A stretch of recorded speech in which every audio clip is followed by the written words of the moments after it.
আহ এতদিন আমরা সরল দোলগতি করেছিলাম। আহ সরল দোলগতি একটা বিশেষ প্রকার গতি, পর্যাবৃত্ত গতির। পর্যাবৃত্ত গতির ক্ষেত্রে দেখেছিলাম যে যে গতি একই পথ বরাবর বারবার অতিক্রম করে তাকে পর্যাবৃত্ত গতি বলে। এই পর্যাবৃত্ত গতির একটি বিশেষ রূপই হলো সরল দোলগতি। সরল দোলগতির ক্ষেত্রে দেখেছিলাম যে আহ এর ক্ষেত্রে যে প্রযুক্ত বল হয় সেটা সরণের সমানুপাতিক এবং বিপরীতমুখী হয়। তাই এটা সরল। আর দোল গতি তো তোমরা বুঝতেই পারছো, যেটা পর্যাবৃত্ত গতিকে বোঝায়। তো এখানে আমরা বিভিন্ন নতুন নতুন শব্দের সাথে পরিচয় পেয়েছিলাম। বিস্তার, দশা, সরণ, কৌণিক বেগ, এগুলোকে বিভিন্ন রকম অঙ্কের মাধ্যমে আমরা দেখেছি। আহ, অনেক বেশি অঙ্ক করা হয়ে গিয়েছে। আহ, প্রত্যেকটা ডায়াগ্রামগুলো মনে রেখো। বিভিন্ন আহ, আহ,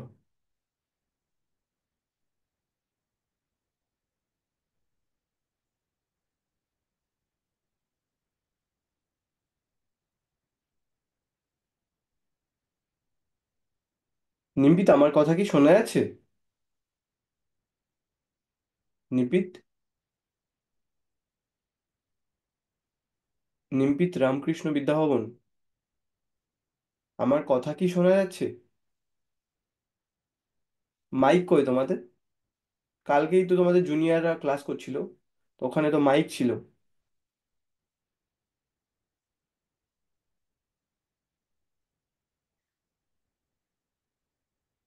রেসপন্স করো, নাহলে আমি হ্যাঁ, বুঝো। হ্যাঁ স্যার শুনতে পাচ্ছি। হ্যাঁ হ্যাঁ, রেসপন্স না করলে আমি বুঝতে পারি তোমরা কি বুঝতে পারছো আমার কথা, শুনতে আমার কথাটাকে শুনতে পাচ্ছো কি, সেটা তো আগে জানতে হবে। তো যাই হোক, আহ, তোমাদের পরীক্ষা তো 3 তারিখ থেকে, তাই না? মার্চের 3 তারিখ, তাই তো?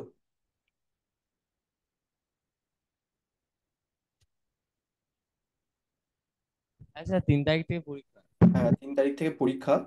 তো আমি জানি না পরের দিন কেউ আসবে কিনা। আসবে, অবশ্যই ক্লাস হবে, তোমরা সবাই আসবে।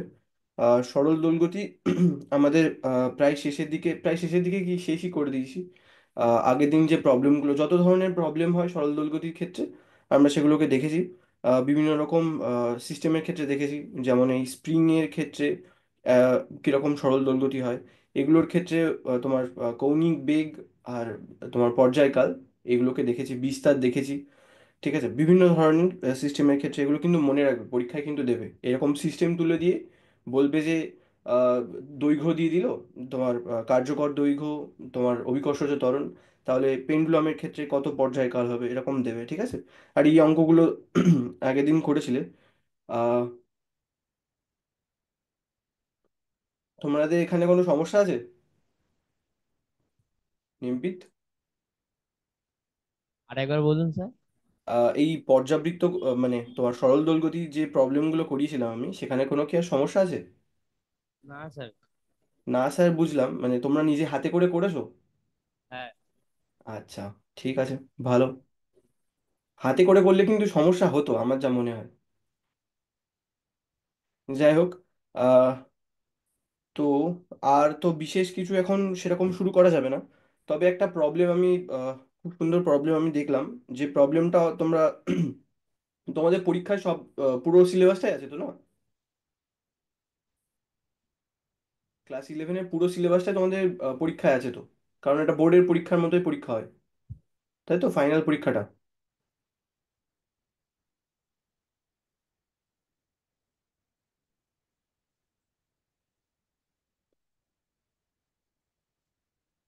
হ্যাঁ হ্যাঁ, লজ্জা পাওয়ার কিছু হয়নি। ঠিক আছে, তো আহ, আমরা একটা প্রবলেম করব। ঠিক আছে, এই প্রবলেমটা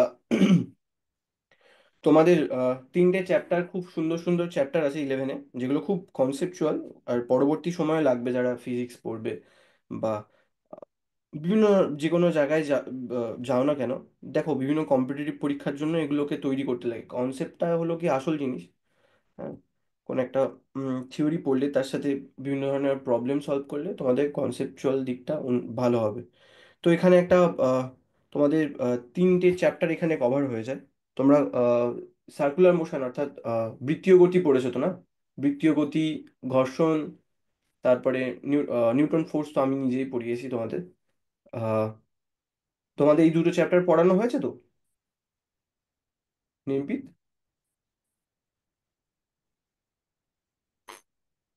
হ্যাঁ স্যার বলুন। হ্যাঁ, বলছি তোমাদের বৃত্তীয় গতি, আহ তারপরে ঘর্ষণ পড়ানো হয়েছে তো? স্যার, আমাদের লাইনটা খারাপ হয়েছে দেখতে পাচ্ছেন? হ্যাঁ।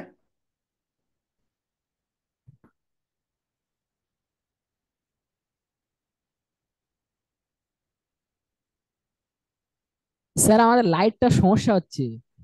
আচ্ছা, লাইটটা বন্ধ করে দাও। এমনি অসুবিধা হচ্ছে কি লিখতে? একেবারে দেখাই যাচ্ছে না। স্ক্রিনের আলো তো আছে। হ্যাঁ স্যার। হ্যাঁ, চার- স্ক্রিনের আলো, আমি আমি বোর্ডে যেগুলো করছি তুমি সেগুলো দেখতে পাবে। সেগুলো দেখো ভালো করে। আর ইউটিউবে আছে, পরে খাতায় লিখে নিও, ওটা কোনো প্রবলেম না। লাইটটা বন্ধ করে দাও, ঠিক আছে?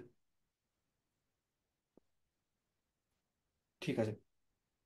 আহ তো তোমাদের ইলেভেনে দুটো খুব বড় বড় চ্যাপ্টার থাকে, আর খুব সেটা খুব কনসেপচুয়ালও। একটা হচ্ছে বৃত্তীয় গতি, তোমরা এটা করেছো। বৃত্তীয় গতি, ঘর্ষণ, আর নিউটনস ল তো আমি নিজেই পড়িয়েছি।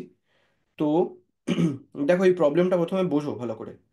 তোমরা এই এটা এক ধরনের তোমার তোমরা মেলায় গিয়ে বিভিন্ন ধরনের নাগরদোলনা বা ওই নৌকা, বিভিন্ন ধরনের মানে কিরকম বলবো, এই সমস্ত জাতীয় জিনিসপত্রগুলো চড়েছো না? এইটা এক ধরনের তোমার সিলিন্ডার, যার মধ্যে একজন মানুষ রয়েছে। আর এই সিলিন্ডার খুব জোরে ঘোরে, ঠিক আছে? ঘুরলে পরে কি হয়, তুমি যদি এখানে পা মাটিতে নাও ঠেকে থাকে, ঠিক আছে, এতটা জোরেই ঘোরে যে এই এই যদি দেওয়াল, মানে পিঠটার সাথে দেওয়াল দেওয়াল মানে দেওয়াল বলতে এই সিলিন্ডারের যে দেওয়াল, এই দেওয়ালে যদি পিঠ ঠেকিয়ে রাখে, তা এখান থেকে পড়বে না। অর্থাৎ শূন্যে ভাসবে এরকম মনে হবে, ঠিক আছে? এখানে একটা বল পাবে, মনে হচ্ছে কেউ ধরে রেখে দিয়েছে এখানে। তুমি দেওয়ালের সাথে আটকে গিয়েছো এরকম মনে হবে। নবাবগঞ্জ, তোমাদের ক্যামেরাটা অন করো। তো দেখো, যদি এই যেহেতু এটা ঘুরছে, এবার প্রথমে আমাকে বলো, ঠিক আছে, এইটুখানি বলো যে তোমরা বৃত্তীয় গতি পড়েছো। বৃত্তীয় গতিতে তুমি যদি ভালো ভালো করে ভাবো, হ্যাঁ, এখানে যদি একটা বস্তু, এম ভরের বস্তু থাকে, সেই বস্তুর ক্ষেত্রে বাইরের দিকে কত বল প্রযুক্ত হয়? স্যার আরেকবার। বৃত্তীয় গতির ক্ষেত্রে, বৃত্তীয় গতিতে আহ, মানে তোমার এই বস্তুটা ঘুরছে, মানে ধরো এর রেডিয়াস আর ই ধরলাম, ঠিক আছে? এটা ওমেগা কৌণিক বেগ নিয়ে ঘুরছে এই বস্তুটা, ঠিক আছে, এই বৃত্তীয় পথে। তাহলে সেক্ষেত্রে এই বস্তুটির ওপরে বাইরের দিকে কত বল প্রযুক্ত হবে? পড়েছো তো এটা বৃত্তীয় গতিতে?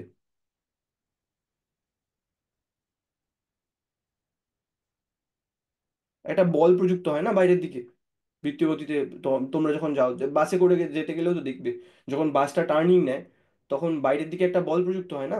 সেই বলটা কি, তোমরা পড়েছো তো বৃত্তীয় গতিতে? আচ্ছা, এটাকে বলে হলো গিয়ে তোমার কোরিওলিস ফোর্স, বা তোমার আহ, কেন্দ্রাভিমুখ বল, এরকম বলা যেতে পারে। যাই হোক, কোরিওলিস না, সরি, এটা তোমার হলো কি এটা সেন্ট্রিফিউগাল ফোর্স বলে। আমি ইংলিশ টার্মিনোলজি ভুল হয়ে গিয়েছে। কোরিওলিস ফোর্স এটা নয়। এটা হলো কি সেন্ট্রিফিউগাল ফোর্স, অর্থাৎ কেন্দ্রের বহির্মুখে যে বল প্রযুক্ত হয় বৃত্তীয় গতিতে যদি কোনো বস্তু ঘোরে, সেক্ষেত্রে তোমার বলটা কত প্রযুক্ত হবে?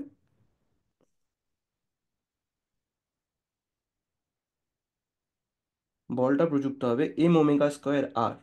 তোমাদের মনে নেই এটা? এম ওমেগা স্কোয়ার আর। তো এরপরে একটা বল প্রযুক্ত হচ্ছে যে মানুষটা এখানে রয়েছে, ঠিক আছে, এটা ঘুরছে কিন্তু, ঠিক আছে, ভালো করে ভাবো, মানে প্রথমে সমস্যাটা ভালো করে ভাবো, যে এই মানুষটা এই দেওয়ালের সাথে পুরো একদম লেগে এই দেওয়ালের সাথে সাথেই ঘুরছে, ঠিক আছে, এই বৃত্তীয় গতির মতো যেমন এই বস্তুটা ঘুরছে, ঠিক আছে? নিম্পি, তোমরা বুঝতে পারছো তো?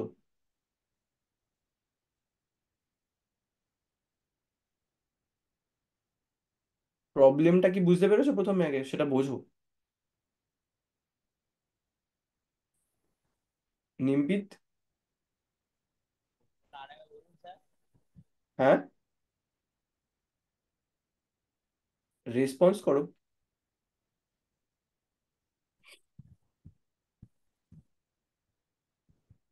স্যার প্রশ্নটা আরেকবার বলুন। প্রশ্নটা হচ্ছে একটা মানুষ এই সিলিন্ডারের দেওয়ালের সাথে আছে, ঠিক আছে, লেগে রয়েছে একদম। আর এই সিলিন্ডারটা ঘুরছে, ঠিক আছে, নিজের অক্ষের চারিদিকে ঘুরছে। তো এই বরাবর এই সিলিন্ডারটাই ঘুরছে, এই মানুষটা এখান দিয়ে এরকম ভাবে ঘুরে ঘুরে আসবে। ঠিক আছে? তো সেক্ষেত্রে আমি জানতে চাইছি এর কৌণিক বেগ কত হলে এই মানুষটি নিচের দিকে পড়বে না। এর পা কিন্তু মাটিতে ঠেকে নেই, ঠিক আছে? নিচে মাটিতে ঠেকে নেই, দেওয়ালের সাথে পুরো লেগে রয়েছে। ঠিক আছে? এবার বলো কৌণিক বেগ কত হলে এই মানুষটা এই দেওয়ালের সাথে লেগে থাকবে। এখানে ঘর্ষণ গুণাঙ্ক দেওয়া আছে, কৌণিক বেগ দেওয়া রয়েছে, মানুষটির ভর দেওয়া আছে, অভিকর্ষজ ত্বরণ, যা যত ধরনের জিনিসপত্র এখানে লাগবে সেগুলো দেওয়া আছে। এই এই যে রাশিগুলো আছে এই রাশিগুলোর রেসপেক্টে তোমাকে ওই কৌণিক বেগটাকে বার করতে হবে। কৌণিক বেগ কত হলে মানুষটি নিচের দিকে পড়বে না। এবার বুঝতে পেরেছো প্রশ্নটা? প্রথমে বলো এটা পারবে কি?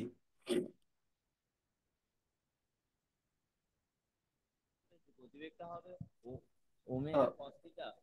একটু শুনতে পাচ্ছি না, একটু জোরে বলো হালকা। তা ওমেগা কস থিটা হবে গতিবেগটা। গতিবেগটা মানে কৌণিক বেগের ভ্যালুটাই বলে দিচ্ছ, ওমেগা কস থিটা? না, কি করে হয় ওমেগা কস থিটা? এই ধরো এই মানুষটাই তো এই বৃত্তীয় পথে ঘুরছে না, তুমি ভালো করে ভাবো, এই মানুষটাই বৃত্ত পথে ঘুরছে বা এই বস্তুটাই ঘুরছে। তাই এরপরে যে ওই মানে ওর কৌণিক বেগটা, এবার ওমেগা কস থিটা কি হয়, ওমেগার ডিরেকশন থাকে এদিক বরাবর, ওমেগা কস থিটা যদি এরকম ভাবে থাকে ওমেগা, এটা ওমেগা কস থিটা বলে। ঠিক আছে? তোমার বুঝছো আমি কি বলছি? তোমার উত্তরটা কি ঠিক হলো সেটা? আমি প্রথমে বলে জিজ্ঞেস করেছি যে মানুষটির কৌণিক বেগ কত হলে বা এই সিলিন্ডারটা যে কৌণিক বেগে ঘুরছে তার কৌণিক বেগ কত হলে মানুষটা নিচে ছিটকে পড়বে না। ঠিক আছে? তোমরা পড়েছিলে না ওই যে যখন বা একটা গাড়ি টার্ন নিচ্ছে সেক্ষেত্রে তোমার কৌণিক বেগ কত? নিউক্লিক পেরিয়ে গেল। হুম।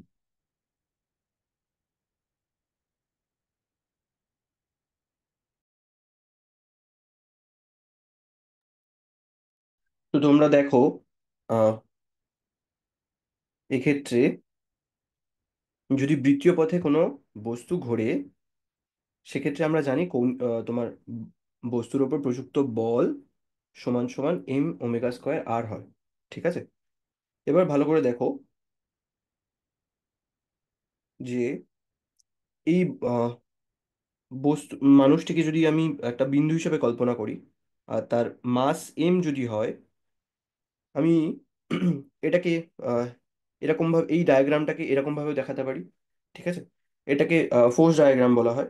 ঠিক আছে? কোথায় কোন বল প্রযুক্ত হচ্ছে। ঠিক আছে? এই এম মাসের ভরের ওপরে কি কি বল প্রযুক্ত হচ্ছে সেগুলো আমরা আগে প্রথমে দেখে নিই। ওপরের দিকে হলো ঘর্ষণ বল।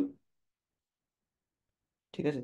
এদিকে হলো এম ওমেগা স্কোয়ার আর, যেটা হলো কি তোমার কেন্দ্রাতিক বল এম ওমেগা স্কোয়ার আর।